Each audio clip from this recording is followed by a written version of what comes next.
میں غور کر رہا تھا خود ہی، یعنی سورۃ الفاتحہ کو جب میں نے کھولا تو سب سے پہلے اللہ تعالیٰ نے اپنا تعارف کروایا سورۃ فاتحہ میں، جو قرآن مجید کی پہلی آیت ہے، اسیومنگ کہ یعنی بسم اللہ الرحمن الرحیم بسم اللہ نہیں ہے، تو الحمدللہ رب العالمین میں سب سے پہلی جو اللہ تعالیٰ نے تعریف اپنی بیان کی ہے، اپنا تعارف کروایا، تو اس میں جو کوالٹیز یا کیریکٹرسٹک ذکر کی وہ ہے رب العالمین، the one who nurtures، یا پھر وہ بندہ جو یعنی یا پھر وہ ذات علیہ باللہ، وہ ذات جو تمام جہانوں کو پالنے والی ہے، جن کی تربیت کرتی ہے. اچھا، جو رب ہے نا، لفظ رب جو the one who nurtures، generally اگر آپ امیجن کریں تو وہ جو ذات جو نرچر کرنے والی ہے، جو ڈیولپ کرنے والی ہے، the most prominent quality that we expect from that entity، یا آپ سمجھ لیں ذات، وہ ہے compassion، رحمت. یعنی اس کو آپ اس طریقے سے ایکسپیرینس یا ریلیٹ کر سکتے ہیں جیسے ماں کا وومب ہے، یعنی ماں کا جو وومب ہے، یہ جسے کہتے ہیں کہ رحم، عربی زبان میں اس کے لیے اللہ تعالیٰ نے لفظ استعمال کیا ہے، رحمت، compassion اور رحم سیم روٹس ہیں. تو اس کے اندر ایک بچہ نرچر بھی کرتا ہے، ڈیولپ بھی ہوتا ہے، اور اس کے ساتھ ساتھ ماں کی ایک محبت اور ایک پیار بھی اس کو ملتا ہے، ایک کمپیشن ملتا ہے جس کے اندر وہ ڈیولپ ہوتا ہے. تو رحمان یعنی ایک اللہ کی ذات جو نرچر کرنے والی ہے، اس کے لیے ایک پرومیننٹ کوالٹی جو اللہ تعالیٰ سے، یعنی کسی بھی ذات سے ایکسپیکٹڈ ہے، وہ رحمان کی، رحمت کی ہے. تو اللہ تعالیٰ نے رب العالمین کے فوراً بعد کہا الرحمن الرحیم، یعنی وہ رب ہے، وہ پالنے والا جو بڑے کمپیشن سے اور بڑی مرسی اور رحمت کے ساتھ پالنے والا ہے. اچھا، رحمان اور رحیم، اللہ نے دو کوالٹیز بیان کی، علماء نے اس میں فرق بیان کیے. رحمان کے اندر ذرا انکلوسیوٹی ہے اور رحیم کے اندر دوام ہے. یعنی اللہ کی ایک کوالٹی ایسی ہے جو تمام جہانوں کو شامل ہے، جو ہر ایک کے لیے، جو اللہ کے دشمنوں کے لیے بھی ہے اور گناہ گاروں کے لیے بھی. اور اللہ تعالیٰ کی ایک رحمت ایسی ہے جو ایکسکلوسیولی مسلمانوں کے لیے اور مومنوں کے لیے.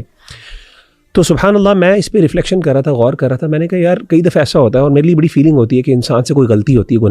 گناہ ہوتا ہے، لیکن اس کے فوراً بعد انسان کو جب اچھا کھانے کو ملتا ہے یا اچھا سونے کو ملتا ہے نا، انسان کو بڑا احساس، بڑی شرمندگی اور ندامت ہوتی ہے. یعنی اللہ کی رحمت اس وقت بھی اس کو ڈھانپ رہی ہوتی ہے. یعنی یہ بڑے بڑے ظالم جو حکمران، اللہ معاف کرے، کس طریقے سے ظلم اور زیادتی کرتے ہیں، اس کے بعد وہ گھر جاتے ہیں، ان کو ماں کی محبت بھی ملتی ہے، ان کو ٹھنڈا پانی ملتا ہے پینے کے لیے، اللہ معاف کرے، ان کو سونے کے لیے، آرام کرنے کے لیے جو ہے ان کے لیے ایک نرم بستر ہوتا ہے ان کے لیے. یعنی یہ اللہ کی رحمان کی جو صفت ہے نا، یعنی اللہ نے اپنی رحمت یعنی اللہ کی رحمان کی جو صفت ہے، اس نے ان کو گھیرا ہوا ہے. یعنی یہ دو رحمتیں. اچھا، کئی دفعہ اب میں اگلی آیت اگر ہم جائیں، مالک یوم الدین، تو سبحان اللہ میں سوچ رہا تھا کہ کئی دفعہ اللہ نے مالک یوم الدین اس کے بعد فوراً کیوں فرمایا. میں نے غور کیا، میں نے کہا یار رحمان جو رحمت ہے نا، بعض اوقات جو بندہ بہت زیادہ رحیم ہو، جس کے اندر ظاہر ہے لوگوں کے اندر بھی یہ کمپیشن ہوتا ہے، تو بعض اوقات اس کے لیے نا لوگوں کو اکاؤنٹیبل ہولڈ کرنا بہت مشکل ہو جاتا ہے، سزا دینا بہت مشکل ہو جاتا ہے، کیونکہ وہ اتنا مرسیفل ہے کہ وہ ہر چیز کو نظر انداز کر دیتا ہے، ہر ایک کے بارے میں وہ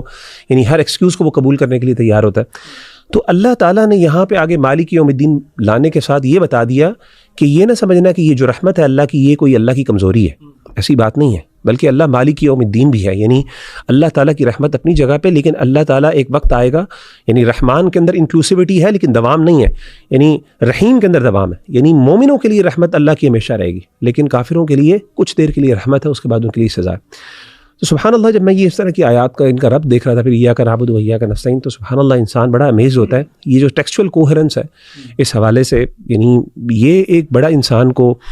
ایک پروفاؤنڈ میننگ دیتا ہے. اور پھر سبجیکٹس ہیں قرآن کے جو آپس میں لنک کرتے ہیں، اور یہ تبھی انسان جب اس طرح کی گہرائیوں تک پہنچ سکتا ہے جب انسان کا کنٹینیوسلی ایک یعنی ایک عمل ہو غور و فکر کرنے کا، اور وہ اس کو یعنی ایک ترتیب سمجھے قرآن کی.